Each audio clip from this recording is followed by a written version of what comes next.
Assalamualaikum warahmatullahi wabarakatuh. Perkenalkan, nama saya Fauzia Halim. Saya dari kelas Manajemen C Universitas Baitur Rahmah. Di sini saya ingin menjelaskan mata kuliah tentang pengantar bisnis, yaitu khususnya tentang pendanaan. Dari pertama itu adalah keputusan pendanaan perusahaan. Dan keputusan pendanaan perusahaan ini akan diteruskan kepada biaya modal atau dana perusahaan yang digunakan untuk mendukung operasi bisnis. Setelah itu akan mendapatkan laba perusahaan, di mana laba perusahaan itu dinilai oleh perusahaan. Selanjutnya adalah metode-metode pendanaan melalui utang, yang dimana metode-metode ini yang kita bahas. Yang pertama adalah pinjaman dari lembaga keuangan, yang kedua menerbitkan obligasi, yang ketiga menerbitkan surat berharga, yang keempat dampak tingkat pendanaan melalui utang terhadap beban bunga, dan yang keempat kreditur yang umumnya menyediakan pendanaan melalui utang. Jadi metode-metode pendanaan melalui utang itu ada 5. Selanjutnya ada juga metode pendanaan melalui ekuitas. Metode pendanaan melalui ekuitas ini terbagi menjadi 3. Yang pertama saldo laba, yang kedua menerbitan saham, dan yang ketiga adalah perbandingan antara pendanaan melalui ekuitas dengan pendanaan melalui utang. Yang pertama adalah saldo laba, di mana keputusan dividen adalah keputusan sehubungan dengan berapa banyak laba atau triwulan. Perubahan sebaiknya ditahan atau diinvestasikan kembali ke dalam perusahaan atau dibagikan sebagai dividen kepada pemilik. Yang kedua adalah menerbitan saham, di mana yang pertama adalah menerbitkan saham perusahaan modal ventura, yang kedua masuk bursa saham, dan yang ketiga mendaftarkan saham. Bagaimana perusahaan menerbitkan sekuritas?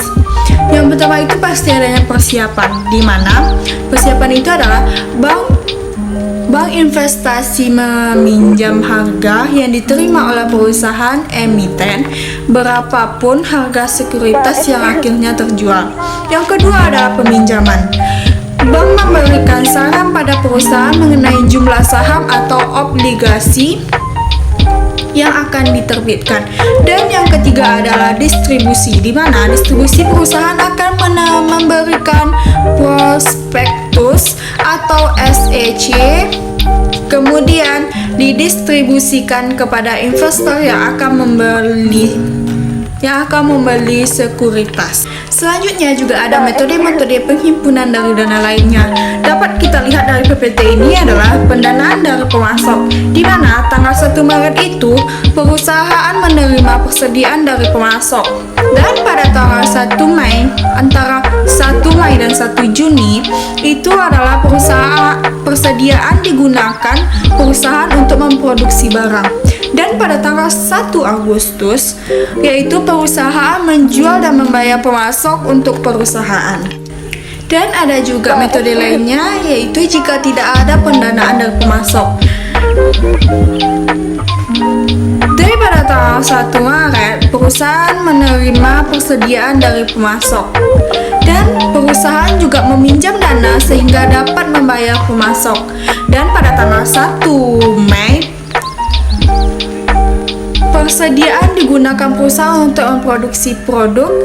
Dan pada tanggal 1 Agustus, yaitu perusahaan menjual dan melunasi utangnya kepada pemberi peminjam. Selanjutnya juga ada metode penghimpunan dana lainnya, yaitu sewa guna usaha.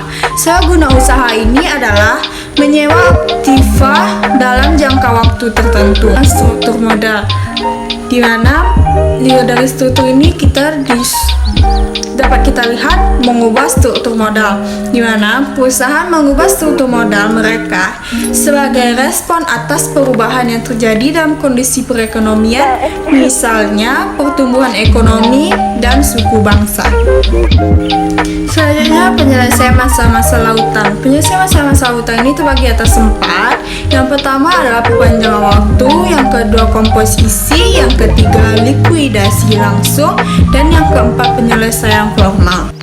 Yang pertama kita bahas yaitu perpanjangan waktu, di mana perpanjangan waktu menerima tambahan waktu bagi sebuah perusahaan untuk memperoleh kas yang dibutuhkan guna melunasi hutangnya kepada kreditor. Kedua, komposisi, di mana kesepakatan yang menyatakan bahwa perusahaan akan membayar sebagian utangnya kepada kreditor.